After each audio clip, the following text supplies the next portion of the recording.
Welcome back, house guests. This is House of Chatter. Come on in, have a seat, and let me pour you some tea. Today we'll be covering the baby Emmanuel case. So this is a case where it was a missing baby or abducted baby, and it is now turned into a murder investigation. So let's get to the details. So baby Emmanuel is the baby of Jack and Rebecca Haro. He also has two siblings that appear to be living in the home, a 16-year-old and a 2-year-old.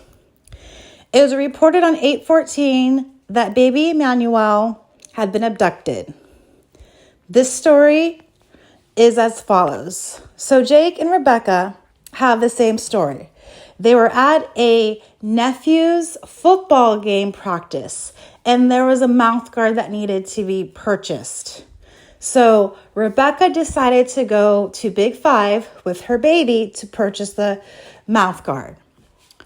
It is said at the time that when she got there, the baby's diaper needed to be changed. She was outside the vehicle and she was getting ready to change the baby's diaper when someone approached her, said hola, and struck her. She ends up unconscious and on the ground. She wakes up, baby is gone.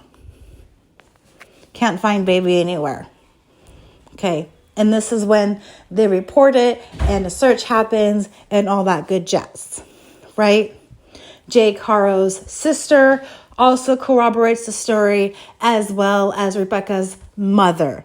But let's note that Rebecca's mother has never met the baby. She just repeated the same story that everybody else did. Okay, so how did the missing baby change from missing baby to murder? So, it is said that Rebecca had inconsistencies in her story. One of them being that Big Five doesn't have a camera in its parking lot. But the liquor store does. The liquor store across the street. Who caught her on camera? Who caught her falling down? No baby, but no other person.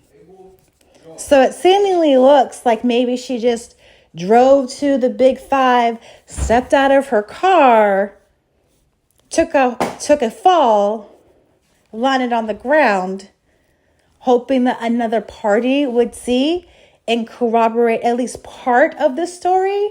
Hey, I was passing by and I saw this chick on the floor. Don't know what happened. Seems credible, right?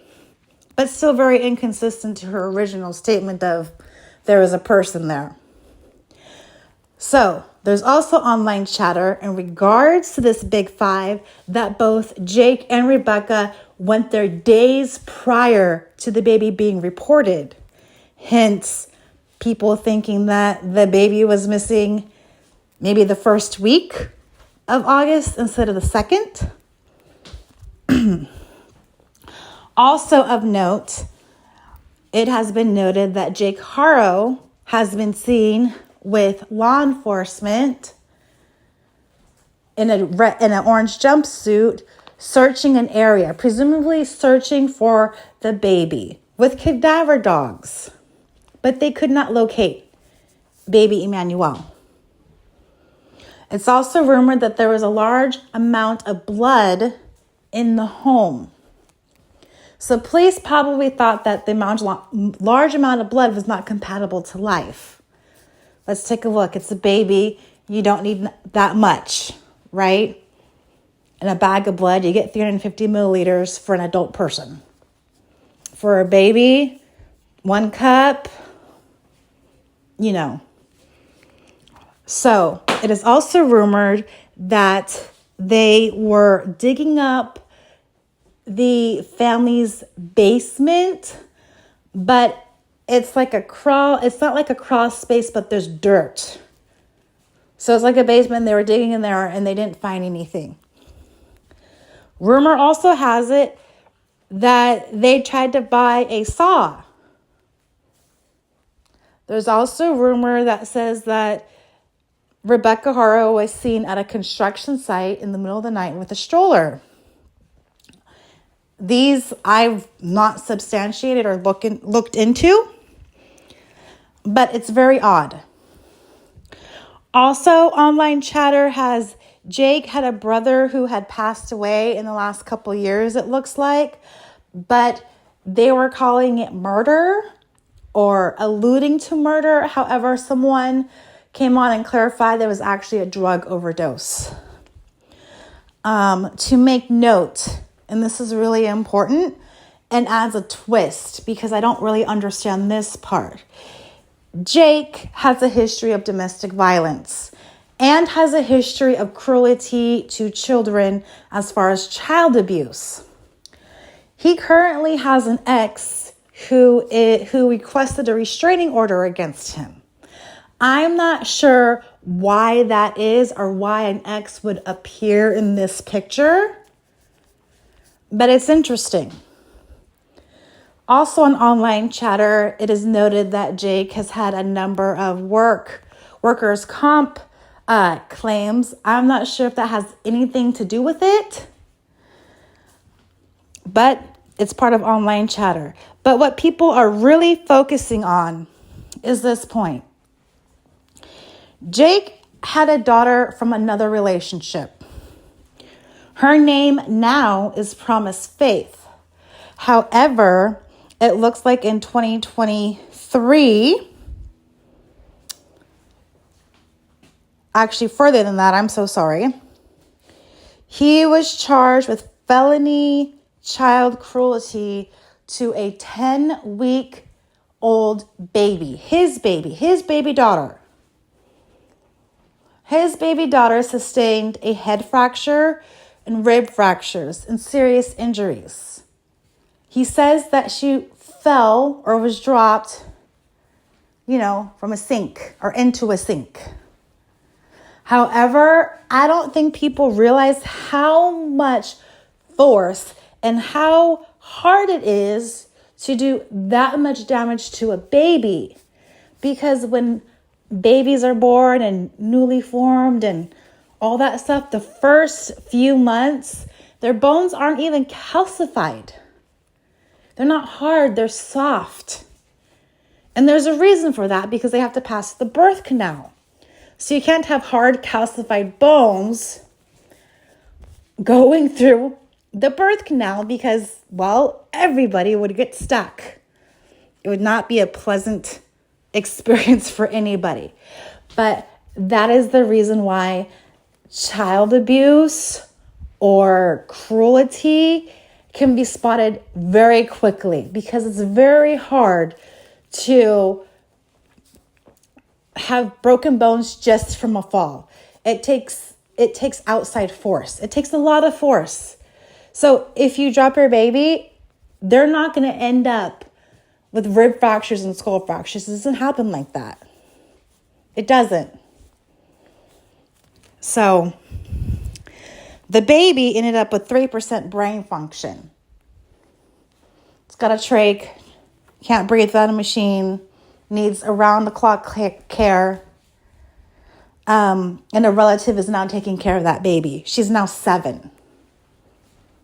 And she's beautiful. Beautiful smile. So do you think that past behavior plays into what's happening now? And has anybody noticed Rebecca's black eye? Because her black eye, it didn't look fresh, but I have a feeling that it might be related to baby Emmanuel. I have a couple theories, and I'll get to that in a little bit. But back to the online chatter and this whole thing.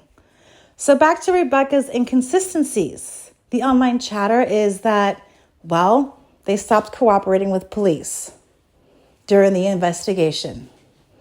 They didn't want to do a lie detector test. And it's rumored that it was Jake that said no to both of their lie detector tests. Okay. It is also rumored that he confessed to a fake inmate.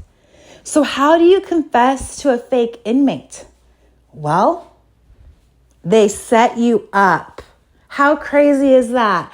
I was thinking all of these jail confessions come from real inmates. Like, hey, dude, how long have you been here? 20 years? Good, you can hold my secret for me. Instead of, hey, I'm this fake person who's pretending to be, I'm not sure how I feel about that. I mean, it's ingenious, but I guess in all hindsight, you will have to be careful of what you say. Anyways, it is rumored that Jake, the father of baby Emmanuel, confessed to another person that he killed the baby. However, his story doesn't line up with the evidence. So get this. He says that he killed the baby by rolling over on him. And that's how the baby died. Rebecca is sticking with her story that the baby is kidnapped and is praying for his safe return. Two different stories. So did he tell police that he rolled over on the baby and disposed it on the side of a road somewhere in rural San Bernardino County or Riverside County because they're so close together in a rural area? Possibly. But it's also rumored that because of the inconsistencies, they've had to cancel numerous searches. There's also rumors that the baby was buried in a cemetery, or that a skull or a piece of skull was found on the property, but yet forensic hasn't been out there or anything. So they still haven't found the baby or a trace of the baby or any evidence of the baby other than blood, right? Also on online chatter, since I'm spilling the tea, and this is only online chatter, it's rumored that yes, the baby has been missing for a while, and that family members were asking about where's the baby at a recent funeral. But that's not the tea. The tea is missing photos of baby Emmanuel and missing clothing. So when the police came to investigate, they noticed no clothing and no photos. Weird, right? Also, online chatter has it that the family is referencing baby Emmanuel in the past tense instead of in the present. Does that matter? I don't know, but it seems to matter online. Okay? So the saga continues. I also want to make note that they are both being charged with murder with malice. So it's not two different charges, right? And they also have separate representation. However, I really don't think the separate representation means much because it's pretty common, at least from what I've read in news articles and things, where if parents are being charged with something, they usually get their separate counsel. And that's what happened with the Michigan school shooting case, where the parents were held responsible as well. They both had separate representation. And in this case, it makes sense that they would have separate representations because they have separate stories. Our stories don't even match. You know, it sounds like Jake, because he's been through this already and he might know the game already, he might want to lessen his punishment. Yeah, I killed him, but I'll give you this. Please don't throw me in jail forever, as compared to my wife who has very inconsistent stories. Her stories doesn't match up with the camera video or with anything. She's different, but I don't have anything to do with her because she's still lying. I'm confessing. I'm closer to the truth. So in this case, it's a man for himself, and yet we still don't know what happened to this baby or where this baby is. We can't find him to give him a proper funeral, to send him on his way in a proper, respectful way. They can't honor him. We can't honor him at all. And that must be incredibly painful for this family. And the only people who know the truth are Rebecca and Jake Haro. And really, it really does make you think, are the rumors true? Did they try to find a saw? Did they dig in the basement? Does grandma know something? Does the sister know something? Why is there an ex getting a restraining order against you? Who knows the real story? Who knows the truth? And you know what I think? I think those kids know the truth. I think the 16-year-old and the 2-year-old know the truth. And how come we haven't heard anything up from this practice football game? Was the family seen there? Oh, and I just wanted to make this point, and I'm not sure if I stated it before, but if I didn't, I find it really interesting that the rumor that they went to the Big Five and tested to see if there were cameras in the parking lot. It is rumored that they did that 4 days before the baby was missing. It's also rumored that this baby has been missing, they think, for a period of time prior to this. But there's online chatter saying that the baby was seen at, a Home Depot on the 10th? So we don't have a timeline, and finding baby Emmanuel will hopefully help us establish that timeline, because no one else is giving law enforcement anything at this point that we can tell other than a story that they can't prove is true. So what happened with baby Emmanuel? Are we going to find him? Are they going to turn on each other? Whose fault was it? Was it Jake versus Rebecca, or Rebecca versus Jake? Was Rebecca, I want to say that Rebecca was hopefully defending her child, and that's how she sustained a black eye. I'm hoping out of all of my heart that that's the story, and that she's hopefully maybe a victim of domestic violence, and she is just so brainwashed and scared and terrified. Maybe. Because I can't see how a mother can do this. But she's also being charged with murder with malice. So maybe she is capable of doing this. And they're in it together. Because one was a witness, or they both were, or whatever. There's also some online controversy about baby Emmanuel's age. They say he's not 7 months. He's actually closer to 8. But because there's talk of maybe there was some trauma, or maybe, and this is online chatter, maybe Jake was abusing this baby already, so much so with maybe shaken baby syndrome, that the baby has had changes physically due to physical trauma. Due to being shaken. Has a lazy eye. Doctor says they're delayed. Certainly without imaging, without anything, we just don't know. Right? Again, if we had baby, we might be able to find out some. So, is that a factor too? What happened? Online chatter is the baby's appearance has changed from early pictures to recent pictures. It's kind of hard to tell. Online chatter says that the most recent pictures are baby Emmanuel he's unlived. The photo was taken at a time at his death, is what they're saying. And that would be extremely terrible and frightening if that were true, and truly gruesome in this whole story, in this whole complicated story.